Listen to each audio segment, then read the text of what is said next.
नमस्कार, आप देख रहे हैं एवी न्यूज। एवी न्यूज में दर्शकों आपका स्वागत है। बिहार के नए डीजीपी विनय कुमार ने पदभार ग्रहण कर लिया। वैसे पदभार ग्रहण करते समय मीडिया कर्मियों को उस डीजीपी के कमरे में एक दूसरे से पद लेते और देते हुए उस समय एंट्री नहीं थी, इसलिए वो फोटो और वो वीडियो हम लोगों को नहीं मिली, हम लोग नहीं दिखा पा रहे हैं।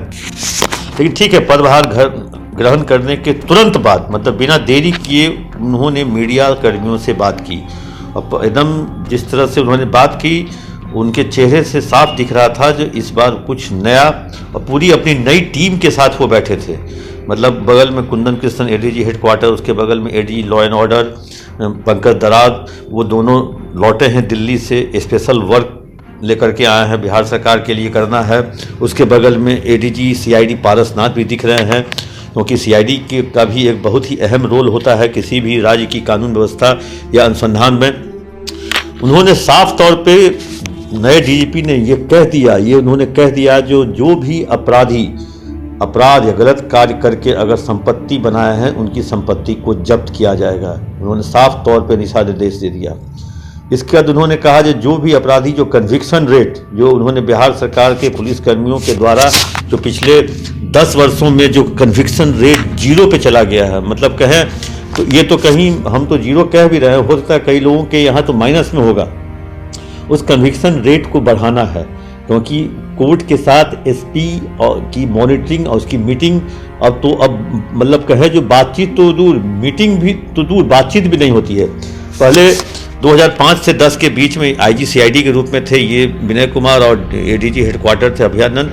उनके दौर में प्रतिदिन 4 से 6 के बीच में एडीजी हेडक्वार्टर हर एक एसपी को फ़ोन करते थे, पूछते थे जो फलना केस आज आपके यहाँ कितना केस हुआ कोर्ट में, फलना केस का क्या हुआ, उस केस का क्या हुआ उसका, कितने गवाह गुजरे, क्या है। तो वो मॉनिटरिंग मुख्यालय से होती थी। लेकिन कहें जो पिछले 4-6 वर्षों से मुख्यालय से दूसरी चीज़ की मॉनिटरिंग होने लगी, तो वैसी स्थिति में अब कन्विक्शन रेट भी बढ़ाने पर उन्होंने साफ तौर पे कहा। फिर उन्होंने पुलिस की पेट्रोलिंग पे भी बात कही, जो पुलिस की पेट्रोलिंग और जो केसेस पेंडिंग है, जिसका केस डायरी नहीं लिखा जा रहा है, लाखों की संख्या में पूरे बिहार में केसेस पेंडिंग है। अगर किसी ने एफआईआर किया है तो एफआईआर के 90 दिन बीत गए हैं, उसके बाद भी केस डायरी कोर्ट में नहीं जमा हो रहा है और वो केस डायरी नहीं जमा होने के कारण वो केसेस पेंडिंग हैं और वादी को न्याय भी नहीं मिल पा रहा है। उन पेंडिंग केसेस को भी मतलब कहे जो उसको संख्या को घटाना है। चौथी बात उन्होंने कही, सूखे नशे के कारोबार पर भी बिहार पुलिस का प्रहार रहेगा।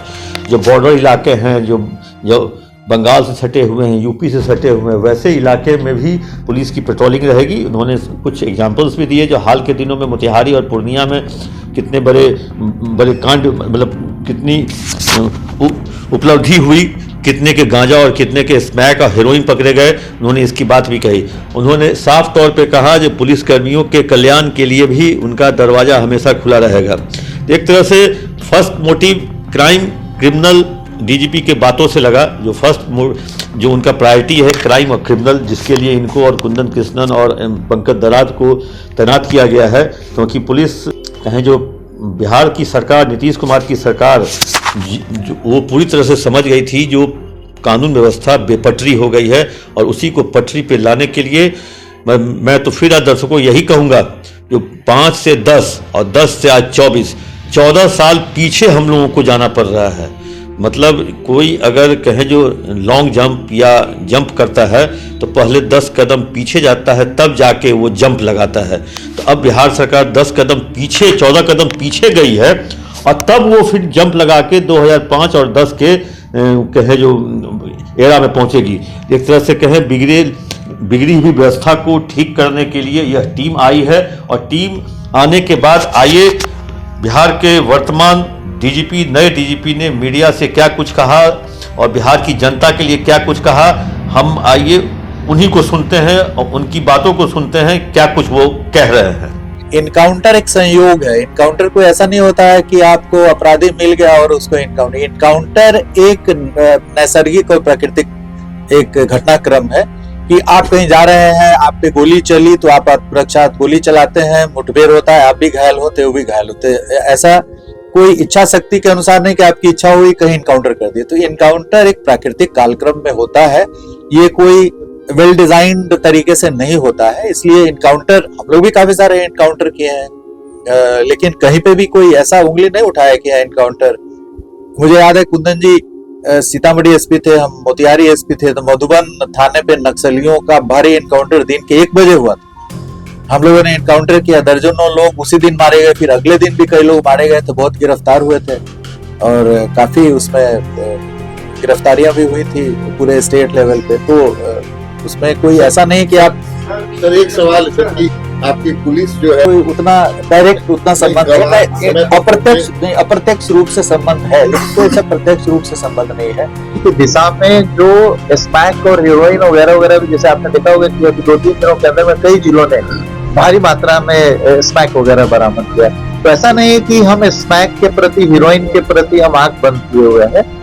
तो हम लोग पूरी तरीके से सचेत हैं, चाहे वो दारू हो या जो एनडीपीएस जो स्वापक औषधियां हैं उसके सिलसिले में भी हम लोग सजग हैं, उसको और भी तेज करने की जरूरत है। Sir do you think for deliberate violence department और दूसरा ऑफ केसेस आर रिपोर्टेड जो जब पुलिस में जब प्रतिशत बढ़ा है और पुरुष और जैसे पुरुष प्रधान हमारी पुलिस रहती है, महिलाओं की संख्या बढ़ी है और वो एक ही प्रेमिसेस पे रहते हैं, तो मतलब संभावना है कि वहां पे जेंडर, जब दोनों ही जेंडर रहेंगे तो कुछ न कुछ शिकायतें आएगी। तो उसके लिए हमारे यहाँ व्यवस्था है, हर ऑफिस के अंदर जो वर्क प्लेस हरासमेंट एक्ट है वहां पे वर्क प्लेस पर, तो उसके अंदर वो कमेटी बनी हुई है और वो रिपोर्ट करने के बाद उस पर कार्रवाई होती है। सुपर लीग के संबंध में नियमों को भी आप जानते हैं, जो संशोधन हुआ है, नियमों में संशोधन हुआ है, उसमें भी धार लाने का प्रयास किया गया है। और उसके बाद पूरे राष्ट्रीय स्तर पर जितने सारे स्टेट्स हैं, यूपी हो, राजस्थान हो, सभी स्टेट्स ने इसको काफी सीरियसली लेकर के और अधिनियम में भी संशोधन किया है और इसके लिए एक काफी संजीदगी के साथ, काफी सख्ती के साथ किया जा रहा है। जैसे आपने अभी देखा कि कांस्टेबल एग्जाम हुआ, उसमें किसी भी तरह की कोई त्रुटि नहीं हुई। कल जो बीपीएससी का एग्जाम हुआ उसमें भी जहां तक हम आप ही लोग मीडिया रिपोर्टिंग से देख पाए हैं कि वो कुछ अफवाहें फैली थी, लेकिन कोई इस तरह का मजबूत आधार अभी तक नहीं मिला है कि उसमें क्वेश्चन लीक हुआ। तो हमारा राज्य ही है जिसमें अभी जो बड़े स्तर पे जो कांस्टेबल का एग्जाम हुआ था वो भी बहुत बड़ा एग्जाम था, कई फेजेस में हुआ था, 4 या 5 फेजेस में हुआ था। बीपीएससी का भी एग्जाम हुआ है जो सबसे महत्वपूर्ण एग्जाम है स्टेट का। तो ये प्रभावकारी ढंग से, अच्छे ढंग से नए नए इनोवेशंस लाए गए हैं उसमें। जैसा कि अभी आपने देखा कि 3 घंटे पहले कौन सा पेपर खुलेगा वो किसी को जानकारी नहीं है, किसके हाथ में कौन सा पेपर लगेगा। तरह तरह के इनोवेशंस को इंट्रोड्यूस किया जा रहा है सो दैट हम जो लीक कराने वाला जो गैंग है उससे हम 2 कदम आगे रहें ताकि उनकी मंशा को हम विफल कर सकें। साइबर क्राइम बड़ी चुनौती है।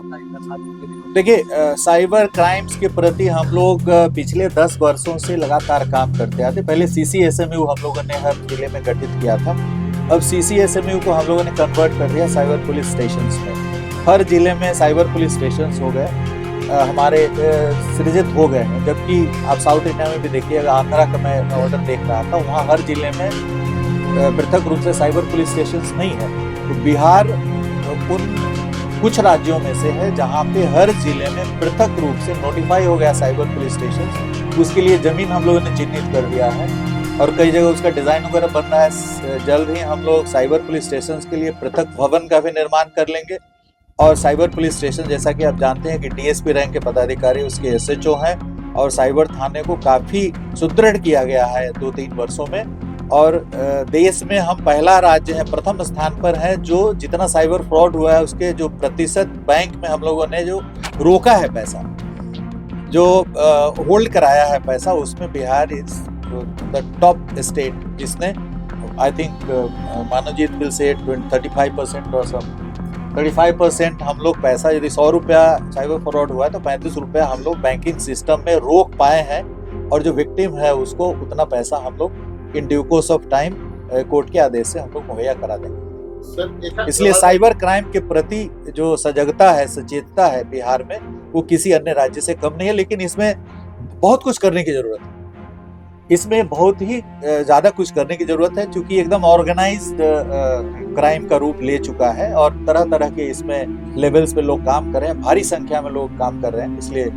इसको राज्य की पुलिस काफी संजीदगी के साथ लेगा। तो जो भी केसेस दर्ज हो रहे हैं उसमें जो बैकएंड्स पे भी और फॉरवर्ड लिंकेज और बैकवर्ड लिंकेजेस है वो देखा जाएगा कांडों में कि backward linkages and forward linkages पे काम हुआ है या नहीं हुआ है। यदि नहीं हुआ है तो उस पर कड़ी कार्रवाई की जाएगी या गहन समीक्षा की जाएगी कांडों की।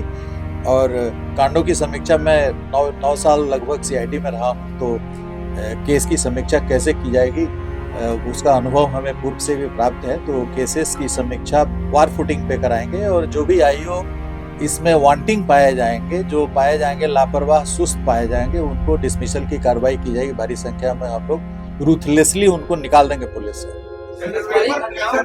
हमारा मूल अपराध नियंत्रण हमारा मूल उद्देश्य है।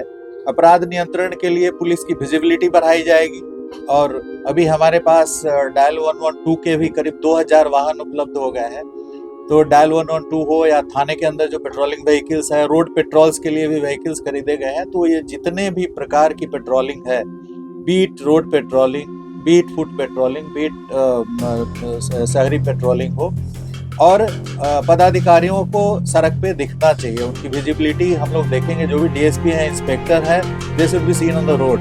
वो घर में बैठने के लिए नहीं है, जो पहले भी चलता था कि आपको संध्या गश्ती करना है। इवनिंग पेट्रोलिंग मैंडेटरी है, नाइट पेट्रोलिंग मैंडेटरी है। तो जो हमारे पदाधिकारी हैं वो रात में भी दिखें, दिन में भी दिखें, उनकी विजिबिलिटी अधिक से अधिक हो, ये इंश्योर कराया जाएगा। बीट पेट्रोलिंग शुरू की जाएगी, व्हीकल पेट्रोलिंग आदि शुरू की जाएगी। तो पेट्रोलिंग पे हमारी नज़र रहेगी, कभी पैनी नज़र रहेगी।